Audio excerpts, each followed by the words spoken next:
Just before Audra got sick, in, I think it was 1977, the health insurance company that we had family coverage with left the state of North Carolina. So I was in the middle of shopping for comparable coverage at the time, but the fact is we didn't have any. So our family ended up bankrupt with little to no hope of Audra ever getting better.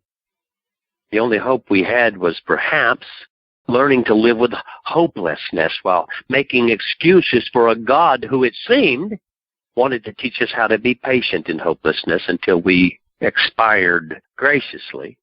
After all, we all knew enough about life to know that we were never going to get out of it alive. So it seemed we needed to learn to die a little each day, but just do it with a smile if possible. But all of that changed. And here's the little girl whose illnesses were used to teach us about our Creator, to teach us about loving ourselves properly and loving others as well. Audra, honey, are you out there? Yes, I'm here. If you can, and then hand it back to me when you're done. I'll give 3 things to wrap it up, okay? Take your time, whatever you want to say. Thank you. So it is really very full circle and a picture of wholeness that I pray that the audience and those of you listening can hear. It's a process, and we all, as a family, have different perspectives. And the 3 perspectives that I feel like that you've heard so far definitely are from 2 parents and a brother who were onlookers to and not participants in an illness, but yet suffered from an illness that they didn't possess. And I am coming from a perspective of the one that he was inhabited with this illness for from the time I was 18 years old. And I want to make it clear, a lot of times and I know I didn't see the perspectives of the onlookers and the toll that it took and takes on the family of someone who is taken care of and has to want somebody that they love be very, very ill. And it's trying in a totally different way. And I just want to say that I'm so grateful to have the family that I have, that persevered and took the burden, and they bore the burden and the hurt, and they prayed, and they had faith when I didn't have the energy to do so. So thank you. I hope that comes through. So from someone who, when I was 18 years old, went from having no health issues to one day that changing on a beach in the Bahamas. I was bitten by bugs on the beach of the Bahamas, and 5 days later, I began to have seizures. I'd never been sick a day in my life. As my dad mentioned, our insurance company had pulled out of North Carolina. We were in a 30-day trial period of getting coverage, and that's when I got sick. We waited as long as we could, but after having seizures every single day, we realized that it could be encephalitis. There could be something very, very dangerous going on. So we finally went to the emergency room here in Winston-Salem, and I, after a while, was admitted to Wake Forest Baptist Medical Center and kept there for over a week. And by the time that all the testing was done that they could do, they found lesions on my brain, and they said, "We think that you have MS. That was brought on by these bug bites, but we can't be sure. And so we're just going to have to let you suffer, basically, and hopefully control some of the symptoms and see what happens next." Okay? Yeah, have fun with that. And you don't have insurance, so we're really not going to do that much because you can't afford for us to. And it was the first time in my life that I really understood rank as far as this world goes. I never felt like a third-rate citizen, but I surely did begin then.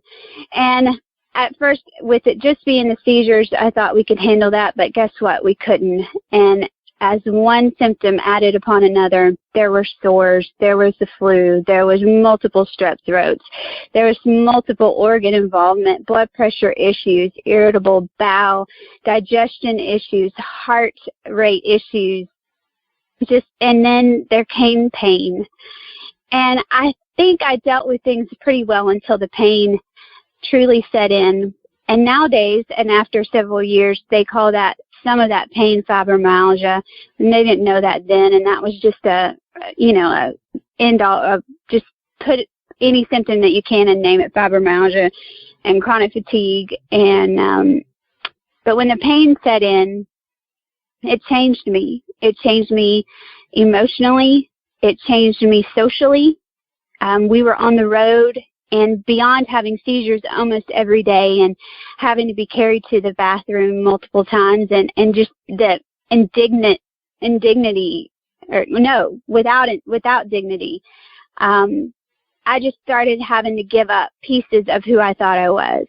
And eventually, after years and years of searching in the Mayo Clinic and Duke, and I realized that the medical community did not have the answers for me, that I was the anomaly that they didn't know what to do with. But yet, I had to go home and figure out a way to live every day. And so we began to research the body. We went to California, and, we were still traveling, and I would basically stay in the bunk on the bus. I would get up and I would sing. Sometimes I would have a seizure right before we went to sing, and they would prop me up, and I would sing, and I would go right back to the bunk on the bus. And I got in the darkest spaces because I was in so much pain that sound hurt. And I didn't want people to touch me or say, great job, or anything like that. And so I spiraled very far down, but we continued to research. Hey, we've got to figure out how this body works. Went to herbologists and naturopaths and iridologists, and nothing was strong enough. They saw the problem, and after years, I began actually to have the sense of humor about it, that I would take bets on how long it would tell me I was going to die. It was one or two things. You're either crazy or you're not going to make it to the age of 25. And as the years passed, it was more, you're not going to make it to the age of 25. And if I was 25, well, 26 is not going to happen. And 3 miscarriages later, you're not going to have children. And all of these things that continue to tell me I wasn't going to do. And I did them, and I succeeded in living, but I was really existing until about 9 years ago. I went to a doctor in Oklahoma, and this is very important, this part, and I will make it very quick, but this man, Dr. Paul Harris, he looked at me and he said, Audra, I can see what's wrong with you. He said, but you need to tell me something. When you picture something in you and your own self, who do you think you are? And I said, well, I think I'm sick. And he said, well, then you are. He said, no matter what, that's what you are, because we wrestle not with with flesh and blood, but principalities and powers. And if you make an agreement with this sickness and you own it, then that is who you are going to be. Well, that just ticked me off. And I thought, no, I may have felt out of control and had no control over my body and what it has seemingly done to me. But I can find a place of refuge within my spirit, within my own head, and that is not who I want to be. And so I began a journey of, as a man thinketh in his heart, so is he. And I purposed to view my life differently and what I wanted differently, and that I was going to live until I died instead of dying while I lived. And you know what? I began to do that. Now, my body did not follow suit at all. Until finally 3 years ago, I had given it all I could. And I had been at the hospital once a week getting infusions into my bladder because I had interstitial cystitis by this time so badly, and hysterectomies and appendectomies and tonsillectomies and all these lectomies later, and hydro distension of bladders and infusions and migraines for 5 years straight. And I had had enough, and my heart had started to give out. And that's the night that I looked at my mom and I said, you know what, I'm done. I think it's over. And we began to pray. And as you have heard, we had that wonderful call from Bobby Branch, and Zuma X2O was introduced along with natural selection into my life. I gave that no more credence than anything else, because after 18 years of trying to live in every therapy that you can imagine, you can well understand why I didn't think a little sachet in my water or this little compound was going to do anything. After seeing my blood under a microscope, being diagnosed with malaria, the doctor said to me at 3 years ago, she said, I've seen cadaver blood look better. I don't understand how you're walking around medically other than your faith has made you be alive. So if you ever wonder if your spirit has power, I'm here to say that it can have power greater than the physical. And so I began that journey, and I want to say this. I spent the next several months, I had a heart attack 3 years ago this month, and I spent that summer in the bed and about 8 or 9 months recovering. Those days were days that I was wheeled down the hallway and taken to the bathroom. I was given showers, and I laid in the bed and I stared at my ceiling to the degree that I know without a shadow of a doubt that there are words in the popcorn of my ceiling. I know, and Mickey Mouse is there too, just so you know. And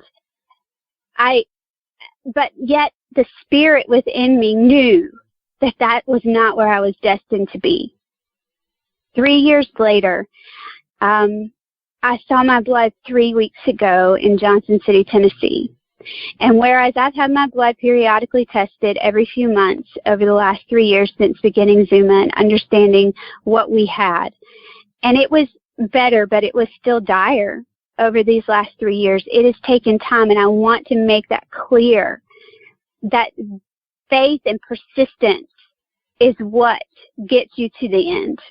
And even when there's days you don't feel like it's working, you've got to know foundationally what fuel your body takes and believe that it's repairing itself in its time. And so when I saw my blood 3 weeks ago, and Eric Stinger looked at it, and he got emotional, and I did too. He said, Audra, it's perfect.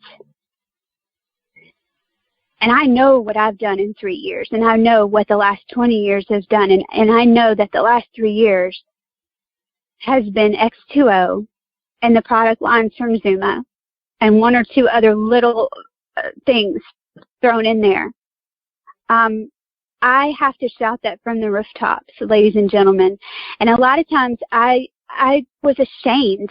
If you have ever put your name or reputation as it is on the line for a product company, and especially when someone looks at you and says, is this a direct sales company? And you immediately shrink and go, oh my gosh, yes, because they're basically saying, are you going to benefit financially from this? And if you have to look at them and say, yes, there's something attached to that, or there was for me, being sick. But I will tell you that's gone completely, and especially in the last 3 weeks, because you know what? There's no amount of money that anybody could pay me to die. And there's definitely no amount of money that anybody can pay me to live. The way that is structured, somebody's going to get paid, whether you're buying Schwab, Tresemme, or Colgate at Walmart. Somebody is going to benefit from that. Wouldn't it be great if it's me? Awesome. But I don't care if they ever paid me another dime. I would still do exactly what I'm doing. But I will walk with confidence in this now, and I will encourage every single person that I come about to do the same exact thing, and not for a week and not for 2 weeks. But first of all, change your point of view and your perspective of what you want, what you see, what you view yourself as, and then have the knowledge, as Matt was saying, behind it, to know that foundationally you are putting in the right things, a perfect, geometric, mineralized, alkalinized, perfect thing that is going to support your own miraculous being and creation to do what it is meant to do. I am not the exception, ladies and gentlemen, in X2O. I am the rule if you are consistent.